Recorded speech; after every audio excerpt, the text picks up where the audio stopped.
everyone, and welcome back to my channel, and welcome if you are new here. My name is Andrea M, and today is a special presentation of Missing Down Under. It is Missing Down Under Case Files Reopened. And today we will be looking at 3 missing persons cases that the Cold Case Squad has recently reopened and is reinvestigating in the hopes of bringing the families closure and bringing whoever has made these people go missing to justice. So before we get into today's video, if you enjoy missing persons, if you enjoy paranormal investigations, if you enjoy real crime, disasters, and a little bit of funky Australian folklore thrown in, then you have come to just the right channel. And also, I nearly forgot my new show, Unsolved Down Under, where I look at the most baffling Australian unsolved cases. So as I said, you've come to the right channel because that's mainly all that I do here. So if all this sounds good to you and it sounds interesting, could you please do me the favour of hitting that like button, of pressing the subscribe button and hitting the bell so that you never miss one of my videos. Also, if you could share to your other real crime and paranormal and funky folklore friends, that would be great. And if you could also drop a comment or a suggestion of more cases that you would like me to cover here on YouTube, that would be great as well, as it would help me out a ton. It would also help my team at Clarence Valley Paranormal, because we are looking to branch out more during this year and this filming season so that we can go to locations that are a little bit further afield than just inside the Clarence Valley. We're trying to get a few road trips and things happening to some more haunted locations that may not have been explored before. So we are trying to get to 1,000 subscribers so that we can join the partnership program here on YouTube. So the more subscribers we get, the better, and it is subscribers like you who truly, truly do help us to grow our channels here on YouTube. So if you want to be part of that, that would be fabulous.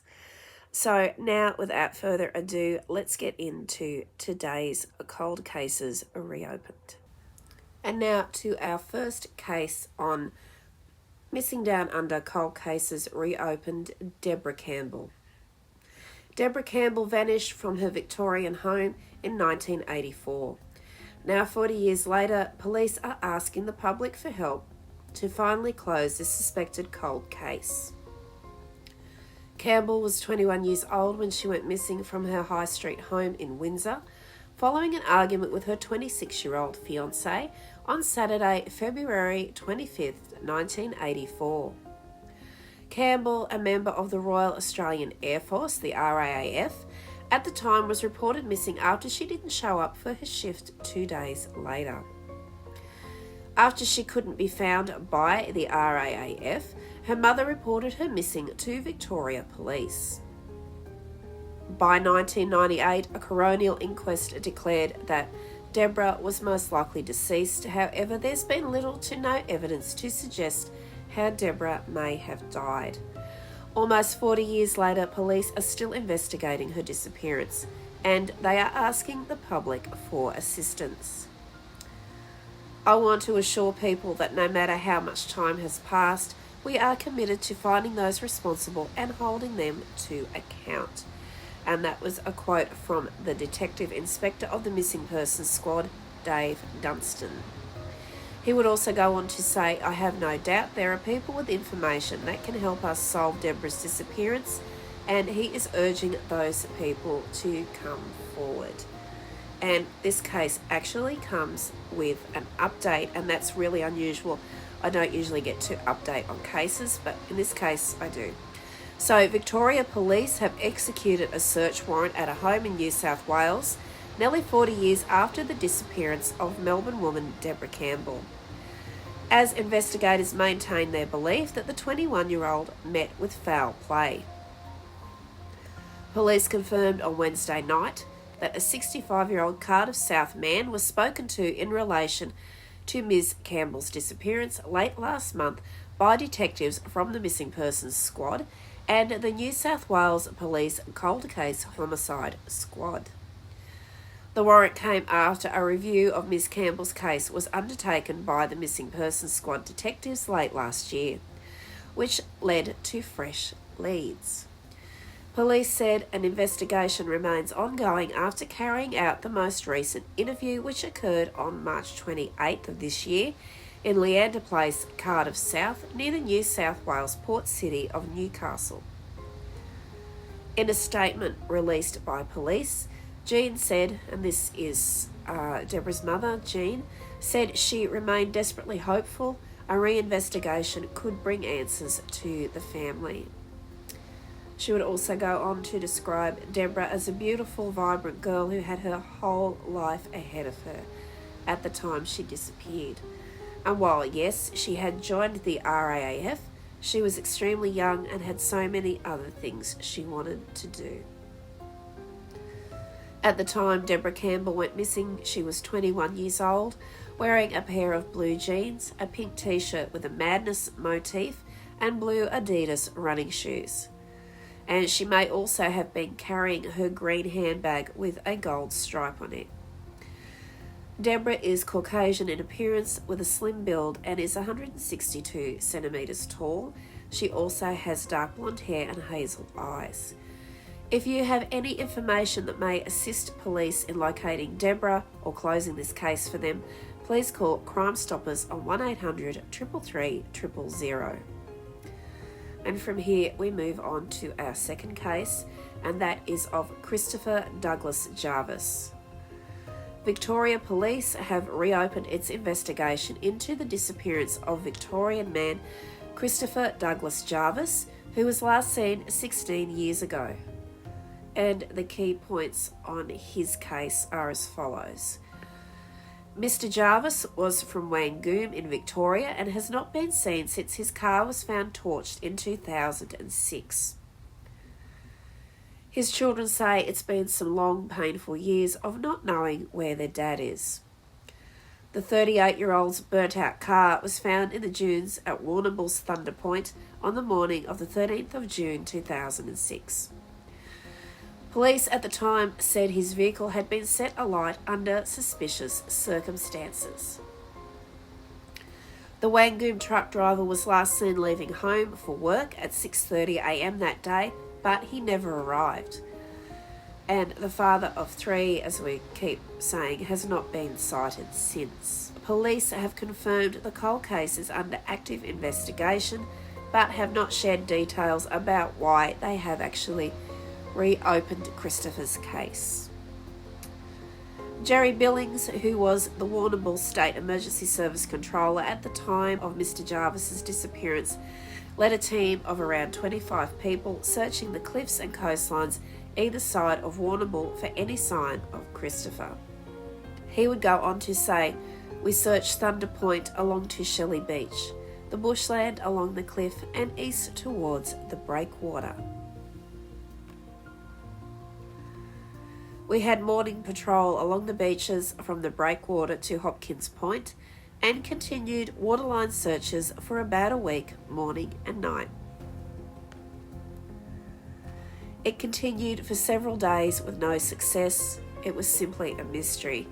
And Mr. Billings would also go on to say that the technology at the time was limited. "We never had drones to put along the cliffs." He said everything was just on paper. Reports on the Australian Missing Persons Register detail that a passerby found Mr. Jarvis's 1989 Ford station wagon burning in bushes at the popular tourist lookout at about 8 a.m. The number plates on the torched car did not match the vehicle's registered plate, police would say at the time.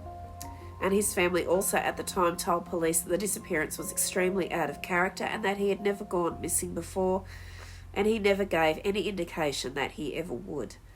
And Christopher also did not take any personal belongings with him, nor did he leave messages for family or friends.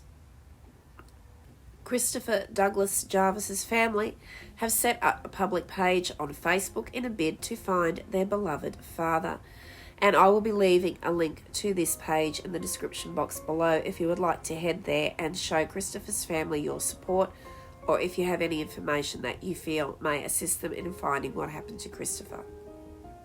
Christopher Jarvis has been missing for 16 years. His children have used the page to describe The long, painful years of not knowing where their dad was or what happened to him. Every time another year goes by, the pain of not knowing where you are cuts deeper more than ever. And this was in a post that his daughter put online. She would also go on to say, no matter where you are, I know you would be so proud of us. We love you more than anything, and not a day goes by that we don't think of you. Christopher Douglas Jarvis is described as having a medium build, brown hair and eyes, Caucasian in appearance with an olive complexion. Anyone with information is urged to contact Crime Stoppers on 1-800-333-000. And now we move on to our final reopened cold case for today's Missing Down Under, and it involves 3 missing women who may also be linked, and here he comes again, to serial killer Ivan Milat. And if you watch my Real Crime Down Under video on Ivan Milat, you will be familiar with the following names: Gordana Katepsky, Amanda Robinson, and Robin Hickey. So, New South Wales Police are re-examining the disappearance of the 3 women who went missing in the late 70s and 1990s after previous investigations involving serial killer Ivan Milat were bungled. I know, bungled. No words. The girls' disappearances from the New South Wales Hunter region are being looked at again by a newly established task force. Robin Hickey was 18, a dental nurse, and was taken as she made her way to meet friends at a party in Belmont, 20 kilometres from the Newcastle CBD. She was last seen walking on the Pacific Highway. A mere 2 weeks after Miss Hickey's disappearance, Amanda Robinson, who was only 14, was abducted at Swansea in 1979. She was last seen walking along Lake Road, where she had been attending a dance at her local high school. And in 1994, Gordana Katepsky, 16, was walking from a suburban Newcastle shopping centre to her aunt's house when she disappeared. It's believed she was taken at about 8:45 p.m. in Charlestown. The young woman had been out Christmas shopping before she went missing. A new team of Lake Macquarie detectives, Strike Force Arapaima, has been established to investigate the disappearance of Amanda, Robin, and Gordana. The team of detectives, led by Detective Sergeant Christy Faber, will be spending the next few months re-examining the missing persons cases. And there was another case that was looked into at this time of Leanne Goodall, who was 20 when she also disappeared after leaving the Star Hotel in Newcastle. The university student went missing in December of 1979. Her disappearance was previously grouped with Gordana, Robin and Amanda and investigated at a 2002 inquest. Miss Goodall's disappearance will not, however, be reinvestigated by the newly established task force, and I couldn't find any reasons as to why she's not being investigated, but they may come up later. I hope to God they get some answers for some of us. It's hell on earth, heartache and suffering for 40 years, and this would be a quote from Amanda Robinson's mother, Anne. So as we said before, Amanda was walking to a dance or from a dance at Swansea. So that's a lot of heartache for Amanda's mother to lose her 14-year-old daughter. She didn't even get a chance to graduate high school, to find a job, to get married, to have children. So you can only imagine the heartache that a mother would be feeling losing a child at that age. Can't even imagine. So I really hope that in reopening these cases, it gets a little bit of closure for these poor families. Gordana Katepsky disappeared in Charlestown in 1994. She was 17. Robin Hickey was last seen on the Pacific Highway as she made her way to a party. Strike Force Fenwick was established in 1998 to investigate the disappearance of up to 20 young people from the Greater Newcastle region over a 20-year period. And that is a lot of people in a very short amount of time. As part of Fenwick's investigations, the owners of about 300 white Toyota Hiluxes were questioned and had their vehicles searched by authorities. This was due to eyewitness accounts linking the vehicle to Gordana's abduction. She was seen leaving the Charleston Square area. Clive Small, a former detective and assistant commissioner of the New South Wales Police, told News.com in 2016. She was last seen on the street near the house that she was going to, and she was abducted right off the street by two young blokes. However, Mr. Small is dubious about suggestions Milat could have been involved in Gordana's disappearance. It has previously been thought that the notorious serial killer who lived in the Hunter region in the late 1970s could have been linked to the various disappearances. A witness, Audrey Bernard, said that she'd seen two athletic young men standing near the boot of a white Toyota Hilux in Gordana's neighbourhood at the time.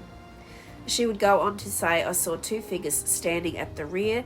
They were half turned towards each other and they were moving their arms about in a very animated fashion," she said. A 2002 inquest on the four disappearances included testimony from Ivan Milat. At this time, the notorious backpacker killer was spending time in a Sydney hospital, and this was at the time he was becoming close to death, and he was receiving treatments for his advanced esophageal cancer. There has been conjecture over the years from investigators that Milat may have many unnamed victims. However, Milat has never confessed to any of his crimes, and he was maintaining his innocence up until the day that he died. Former New South Wales coroner John Abernathy, who presided over the 2002 inquest on the girls' disappearances, said the investigations were not properly handled by police, and he believed the girls' cases had fallen through the cracks. "These are missing teenagers. They don't just disappear into thin air," Mr. Abernathy told Channel 9 News. The initial investigation was perfunctory at best. It was just not a good investigation. And I can only imagine how their families would feel hearing this from a distinguished man like John Abernathy.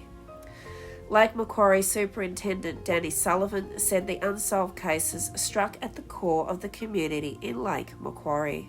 And I'm just going to revisit the descriptions of the girls and their ages at the times that they went missing. Robin Hickey was 18 at the time she went missing. She was of thin build, with brown hair and blue eyes. Amanda Robertson was only 14 when she went missing. She is described as Caucasian in appearance, 160 centimetres tall, with a slim build, brown hair and brown eyes. She was last seen walking along Lake Road at Swansea on the 21st of April 1979, where she had been attending a dance at her Gateshead High School. Gordana Katepsky was only 16 when she disappeared. She is described as having olive complexion with dark brown hair and eyes. And as always, if you have any information that may assist police in their investigations, please call Crime Stoppers on 1800 333 000, and if you so wish, you may remain anonymous. And that brings us to the end of this special report, with the cold cases reopened for Missing Down Under. And I would love to hear your theories or opinions on what may have happened to these people. So please enter them in the comment section below. But as I keep asking people to always keep your comments respectful towards me and each other.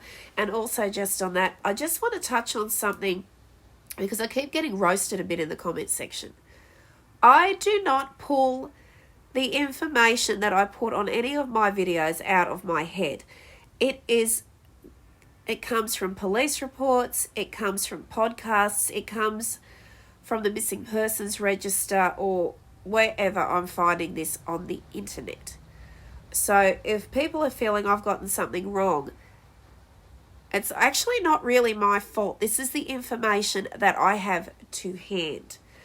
So if you actually know something else, or you believe that I have misrepresented anything, just telling me, "Oh, I thought it was this. This is what I heard." have a conversation with me. Please don't come for me if you think I've got something wrong, because I'm not doing it on purpose and I'm doing the best that I can. I'm just going on the information that I have at hand. So please don't come for me and, fill the comment section up with spam, essentially. Another thing, if you do fire nasty comments in my direction, I'm not going to answer you. You will be removed from my channel and your comment will also be removed. I don't mind a little constructive criticism, or if somebody knows a little bit more than I do, that is great. That is fine. This is why I encourage people to talk and chat in the comment section about things they might have heard about a case or whatever. But please, I am begging you, keep it respectful. It just helps if people are being kind and respectful. As I said before, constructive criticism and lively debates are encouraged, but as always, keep it respectful. And that goes for our paranormal videos as well. I don't mind if people don't believe in ghosts. I don't mind if people don't believe in the paranormal. And I also encourage skepticism. I really do. Because, I'd actually like to have that luxury of not believing in ghosts and things that are strange, but I've seen too much from the day of my birth to not believe it. But I do encourage a little bit of healthy skepticism, because it does keep the rest of us grounded, because we're a little bit too believing sometimes. So it's good to have a logical perspective and a skeptical perspective on a lot of this stuff, and I do welcome it and encourage it. So that brings us, as I said, to the end of today's video. And I just want to touch on what we have coming up this week. We have a massive paranormal video that is about to drop, hopefully, this week. I'm still waiting on some amazing footage that was taken by a friend of mine during the investigation. We also have some extremely dope music that I will be using from another friend, but I'm going to talk about that in the before video before I actually post the paranormal video.